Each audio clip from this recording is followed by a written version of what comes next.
Number 7, Turkmenistan के आलीशान Karakum सहरा के बिल्कुल सेंटर में, जहां ऑलरेडी इतनी ज्यादा गर्मी बरसती है, जमीन में 100 फुट गहरा एक ऐसा गड्ढा है जहां 24 घंटे आग लगी रहती है। ये गड्ढा दरवाजा गैस क्रेटर के नाम से जाना जाता है, जो 17,500 स्क्वायर फीट तक फैला हुआ है। चाहे बारिश हो या तूफान, ये आग पिछले 50 सालों से ऐसे ही जल रही है। लेकिन सवाल ये है कि ये आग यहाँ जलाई किसने है। 1971 में एक सोवियत जियोलॉजिस्ट यहाँ ड्रिलिंग का काम कर रहा था कि अचानक उनके नीचे जमीन खिसक गई और तभी ये गड्ढा बन गया था। लेकिन उनको यहाँ से अजीब सी स्मेल आने लगी। जब तहकीक हुई तो मालूम पड़ा कि इस गड्ढे से नेचुरल मीथेन गैस निकल रही है। क्योंकि मीथेन गैस डेंजरस होती है, इसी वजह से काफी कोशिश की गई कि जमीन से निकलने वाली इस गैस को रोक लिया जाए, लेकिन सारी कोशिशें नाकाम रहीं। आखिरकार माहौल को बचाने के लिए इस गैस को आग लगा दी गई। बस वो दिन और आज का दिन, ये आग आज भी ऐसे ही नॉन स्टॉप जल रही है। नंबर 6, ये अजीबो गरीब पहाड़ देखकर ऐसा लगता है जैसे पानी नहीं बल्कि बादलों के बीच में आइलैंड बना हो। ये माउंटेन माउंट रोराइमा के नाम से जाना जाता है, जिसकी हाइट 2810 मीटर्स है।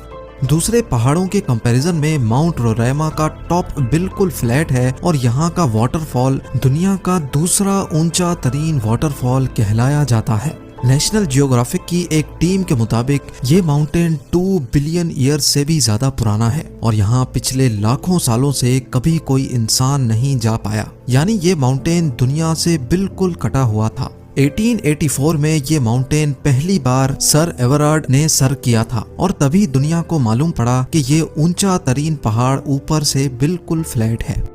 लेकिन रिसर्चर्स के लिए ये बात हैरानकुन थी जब उन्होंने ये देखा कि इस माउंटेन पर हर किस्म की जिंदगी पाई जाती है। रिसर्चर्स को यहाँ से जानवरों और प्लांट्स की ऐसी किस्में भी मिली हैं जो उन्होंने पहली बार देखी थी। माउंट रोराइमा पर मौजूद 53% स्पीशीज ऐसी थीं जो आज तक सिर्फ इसी अजीब पहाड़ पर देखी गई हैं। नंबर 5, नासा की सैटेलाइट ने इंडियन ओशन की एक ऐसी पिक्चर पब्लिश की जिसमें पानी के अंदर कुछ ऑब्जेक्ट्स देखे गए जो इंडिया और श्रीलंका को आपस में कनेक्ट कर रहे थे। लोकल्स का मानना है कि ये ब्रिज हिंदू गॉड रामा ने बनाया था और जो मैजिक ब्रिज के नाम से भी जाना जाता है। ये माना जाता है कि हिंदू गॉड रामा ने जिन पत्थरों से ये ब्रिज बनाया था वो पानी पर तैरने वाले पत्थर थे और ऐसे कई पत्थर आज भी इस एरिया में पाए जाते हैं। 48 किलोमीटर लंबे इस ब्रिज का काफी हिस्सा अभी पानी के अंदर जा चुका है। साइंसदानों ने जब तहकीक की तो मालूम पड़ा कि ब्रिज को बनाने में इस्तेमाल होने वाले पत्थर जिस चीज पर रखे गए हैं वो एक सैंड बार है।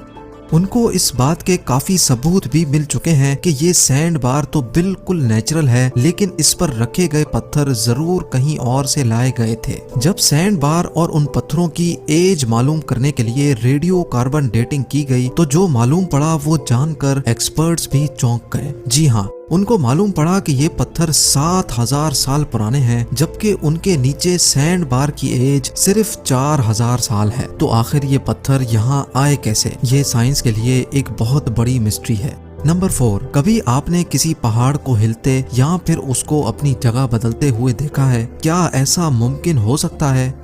तंजानिया में गोरो-अंगोरो कंजर्वेशन एरिया में मौजूद ये है एक ऐसा अजीबोगरीब पहाड़ जो हर साल 66 फीट तक अपनी जगह बदल देता है। यानी जिस जगह वो अभी मौजूद है अगले साल ये यहाँ से 20 मीटर आगे या पीछे मूव कर जाएगा और वो भी बिल्कुल नेचुरली। हैरत अंगेज तौर पे अगर इस पहाड़ से थोड़ी सैंड लेकर उसको अपने घर में भी रख लिया जाए तब भी वो ऐसे ही मूव करेगी और इस बात की गवाही खुद तंजानिया के फॉर्मर प्रेसिडेंट जकाया किकवाइटा ने अपनी प्रेस कॉन्फ्रेंस में दी थी। साइंटिस्ट ने इस मिस्टीरियस पहाड़ के मूव करने की वजह जानने के लिए कई एक्सपेरिमेंट्स किए और ये पता लगाया कि ये सैंड हिल कम से कम भी 30 लाख साल पुरानी है और ये तब से ऐसे ही अपनी पोजीशन चेंज करती आ रही है। एक्सपर्ट्स का मानना है कि ये सैंड हिल वोल्केनो से निकलने वाली ऐश है और इसी वजह से ये मैग्नेट की तरह काम करती है। अगर थोड़ी सैंड हवा में फेंकी भी जाए तो वो हवा में फैलने के बजाय एक दूसरे से चिपकी रहती है। लेकिन ये सैंड हिल अपनी जगह क्यों बदलती है, इसका असल जवाब अभी तक तलाश किया जा रहा है।